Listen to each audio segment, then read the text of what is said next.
Hello. The company being analyzed today is Akme Fintrade India Limited. This is a non-banking financial institution, and today we're going to analyze this company's financials, what the company actually does, and its future growth plans. Let us start. First, we have a market cap of 232 crores, so small cap. Current price of one share is 5.42 rupees. Price to earnings ratio of 6.16 times, and a book value per share of 9.42 times. Book value, assets minus liabilities of company. So it's currently trading below book value as calculated by Skinner.com, which is interesting. Then we have the historical financials. First, we will start with revenue.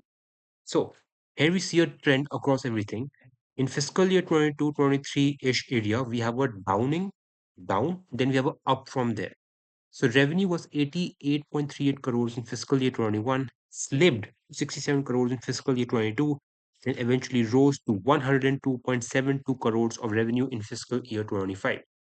Same with return on equity, or similar with return on equity, going from 13.81% in fiscal year 21, slipping to 7.7%, and fiscal year 25, 8.69% return on equity.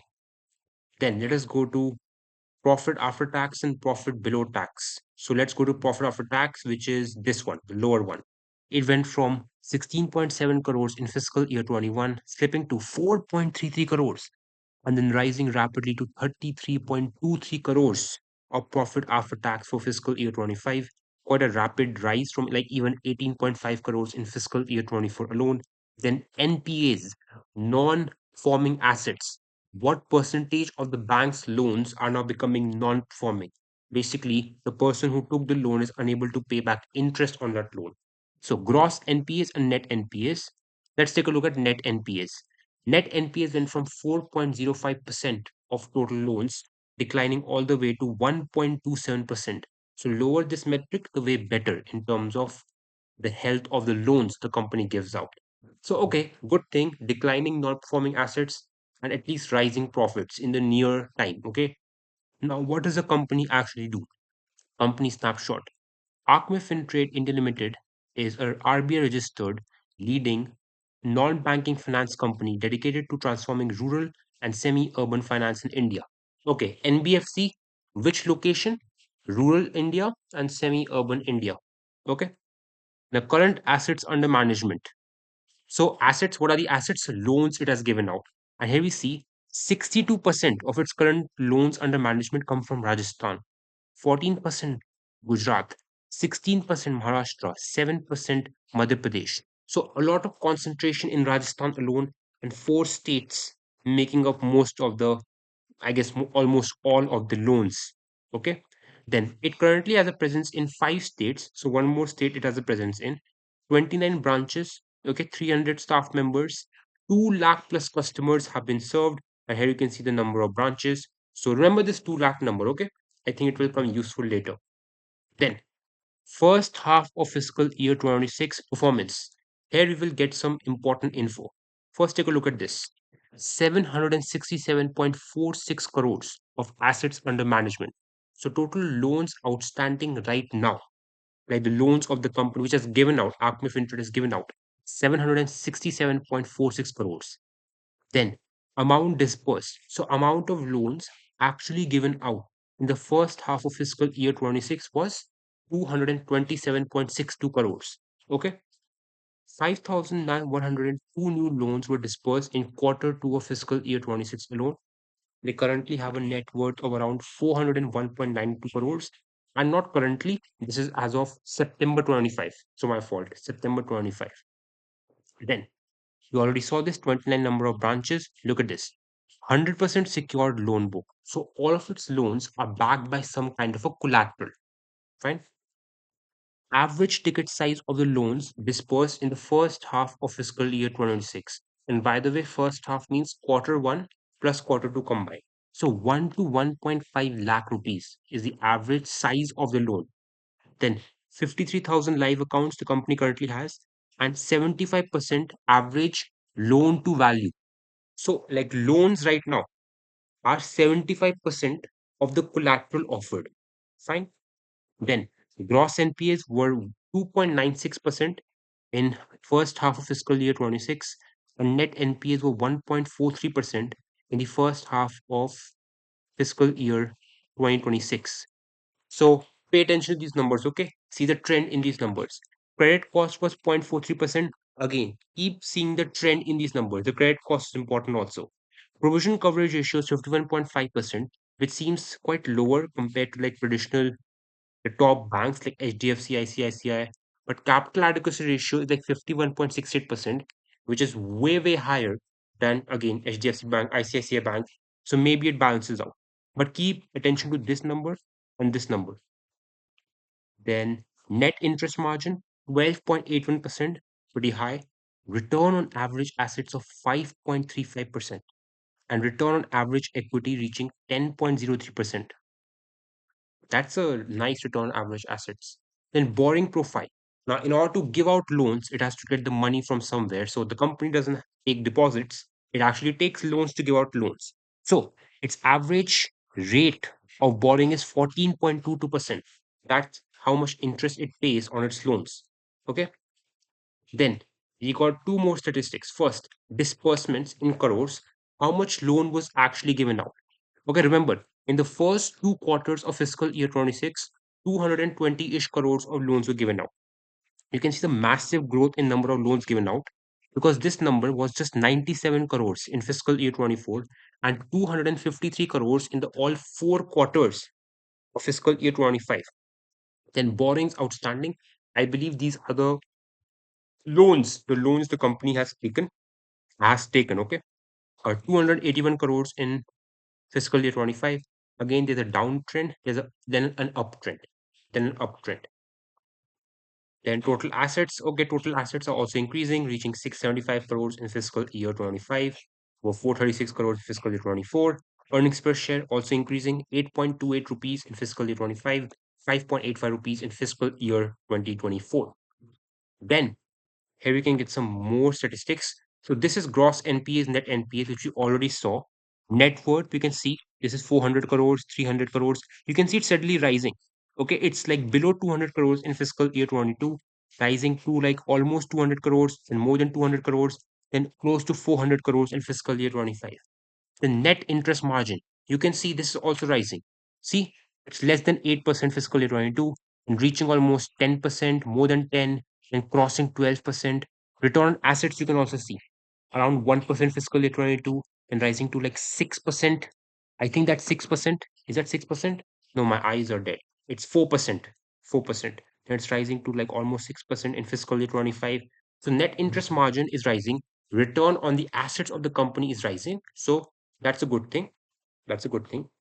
Then, okay, AUM product wise, disbursement product wise. This green thing, it's vehicle loans. And this one is SME loan against property. So loan against property given to small and medium enterprises is the deep blue one. Okay, so AUM as of fiscal year 25, the big part, the big blue one is around close to 350 crores, and it is what?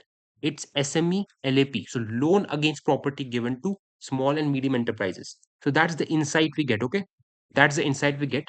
The bigger product is loan against property given to SMEs. Then the second one is vehicle loan, little less, it's reaching around 200 plus crores, between 200 to 50 crores, and you can see a massive rise in fiscal year 25, this green one.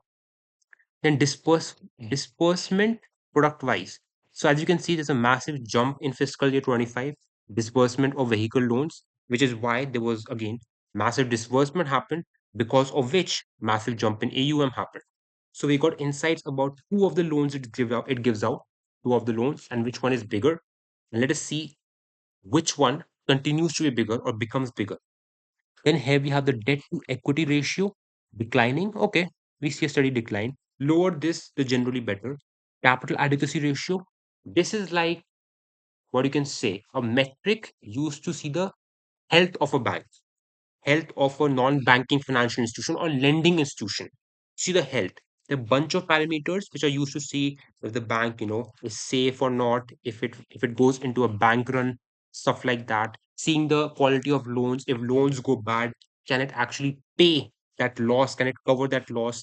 Are its loans becoming bad? So capital adequacy ratio is just one of the parameters, and you can see it's near all-time highs. It's near all-time highs. Then Asan loan products. So some of its current loan products include Asan vehicle loan, and Asan Saral Udyog loan, which is a secured loan against property. This is a loan against property, okay? And Asan loan against property. Okay, loan against property. This is for, I guess, educational reasons. This is for like only business reasons. Yes. Personal needs, and this is for loan against property for like business needs. So these are the current products. Now these are the future products they're looking to go into. First, farm equipment loan. Okay, convenient financing for tractors and farm equipment. All right. Okay. Then Asan Mahila Udyog loan, empowering financial independence of women entrepreneurs with small business loans. So these are new loans you're looking to get into. Okay. Okay. Now, forward, the future. What is holding for the future? First, they're entering high growth, potential gold loan and insurance vertical. So looking to, I guess, sell third party insurance, where they will get a commission for selling some other insurance companies' products to their own customers, and potentially looking to grow into gold loan. Then they want to increase the fiscal year 2026 AUM target of 950 crores. Not increase, they want to achieve total assets under management of 950 crores at the end of fiscal year 26. We already saw, remember, how much was AUM? You can go all the way here. Yes. So in the first half fiscal year 26, 767.46 crores. Now, how much do they want to reach? Oh no. Yes, spoilers. How much they want to reach? 950 crores of assets under management by the end of fiscal year 26. Okay, so we got insights.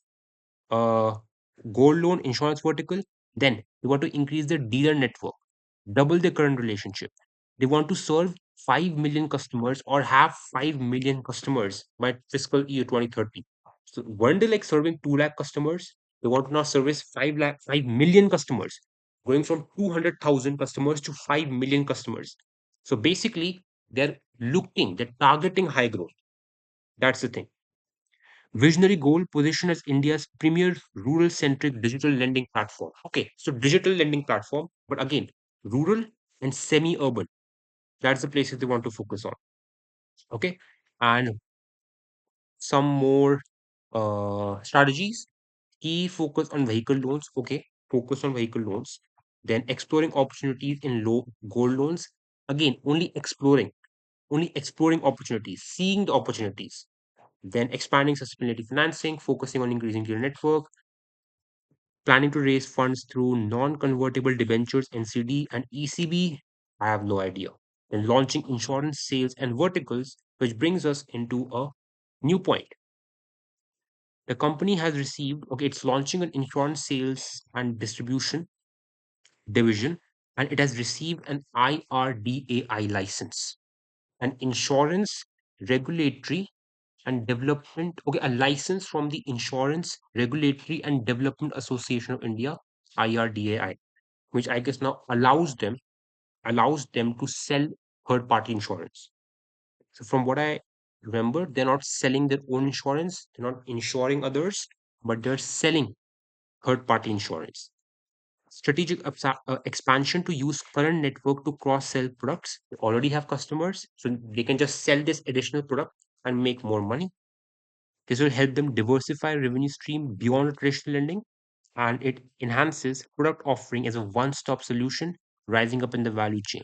So if they keep adding on newer and newer finance products, then their customer can look at them as, oh, we can just go to Acme Fintrade, we can get insurance, we can get lending, we can get so many types of lending. It's all good. So that's what they mean, I believe, as a one-stop solution for like the customers. And yeah, reviving rural demand. Okay, favorable monsoon patterns and rural focus schemes are poised to boost credit demand. Okay, that's good. If there's more rural demand, companies, of course, focusing on rural areas.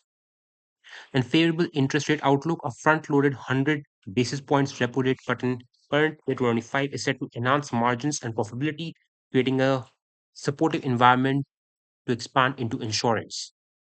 Okay, yeah. Lowering the interest rates, so it's seen as more favorable and speed up some more demand for like credit.